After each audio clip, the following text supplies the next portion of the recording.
السلام علیکم، میں ہوں محمد حفیظ۔ آپ دیکھ رہے ہیں میرا یوٹیوب چینل اردو ادب سرمایہ۔ تو آج کے اس ویڈیو میں ہم پنجابی شاعری کا جو پہلا دور ہے، جس میں ہم بابا فرید الدین مسعود شکر گنج رحمۃ اللہ علیہ کے کچھ شاعری کے حوالے سے جو خدمات ہیں ان کو ہم ڈسکس کریں گے۔ بلا شبہ بابا فرید الدین مسعود شکر گنج ایک کامل ولی اللہ تھے، اور ان کا جو مزار اقدس ہے وہ پاک پتن شریف میں موجود ہے، اور ہزاروں بلکہ لاکھوں لوگ آپ کے مزار اقدس پر فاتحہ خوانی کرنے جاتے ہیں اور آپ سے فیض حاصل کرتے ہیں۔ تو آج کی ویڈیو میں ہم بابا فرید الدین مسعود شکر گنج کی جو پنجابی شاعری ہے اس کو ہم ڈسکس کریں گے۔ تو یہ ویڈیو بہت ہی اہم ہے۔ یہ ہمارے جو اپنا ایم اے اردو جو اسٹوڈنٹ کرتے ہیں تو ان میں یہ شعراء کے حوالے سے یہ چیزیں پوچھی جاتی ہیں، یہ خاص قسم کا یہ سوال ہوتا ہے، تو یہ ان کے لیے ویڈیو بڑی ہی اہم ہے۔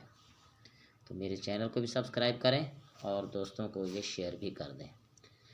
تو اب ہم چلتے ہیں اپنے ویڈیو کی طرف۔ جی، عہد سلاطین جو پنجاب پر غزنوی تسلط سے شروع ہو کر ابراہیم لودھی کی بابر کے ہاتھوں شکست تک پھیلا ہوا ہے، پنجابی شاعری میں صرف بابا فرید ہی کا نام لیا جا سکتا ہے، اگرچہ یہ بات بعد از قیاس ہے کہ بابا صاحب کے علاوہ یہاں کسی نے اپنی مادری زبان میں شعر نہ کہے ہوں۔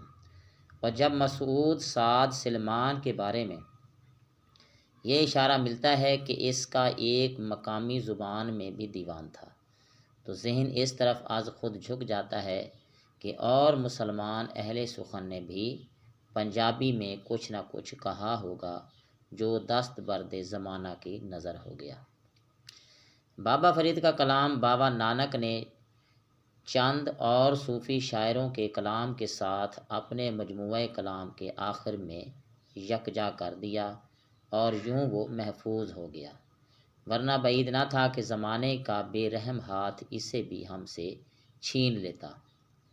آدمی گرنتھ میں ان اشعار کو شلوک کہا گیا ہے، جو قیاس ہے کہ اس دور میں ایسے اشعار کے لیے مروج اصطلاح ہوگی۔ اس کے لغوی مفہوم کے بارے میں اختلاف پایا جاتا ہے۔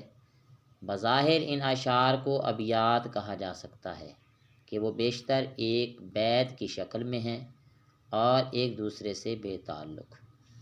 ان ابیات میں فرید نے زندگی اور مال و منال زندگی کے بے مصرفی کی بات کی ہے، جہان فانی پر جہان باقی کو ترجیح دینے کی بات کی ہے، اور جاہ و منصب رفتنی پر فریفتہ ہونے والوں کی ضیاءکاری کی بات کی ہے، اور جہاں ان باتوں کے اظہار کے لیے پنجاب میں بولی جانے والی زبان ہی کو اختیار کیا تاکہ یہاں کی اکثریت اس سے فائدہ اٹھا سکے اور لذت گیر ہو سکے، وہاں اسی ماحول سے وضاحت کے لیے رموز و کنائے بھی لیے۔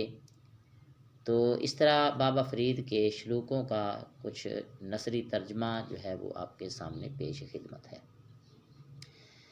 اے فرید، اگر تو سمجھتا ہے کہ اپنی اصل کے لحاظ سے تو مادی اجزاء کا پیکر نہیں ہے بلکہ عقل لطیف ہے، تو پھر اپنے دفتر عمل کو یوں سیاہ نہ کر اور اپنے گریبان میں سر ڈال کر اندازہ کرنے کی کوشش کر کہ کیا تیرے اعمال عقل لطیف ہونے کی گواہی دیتے ہیں۔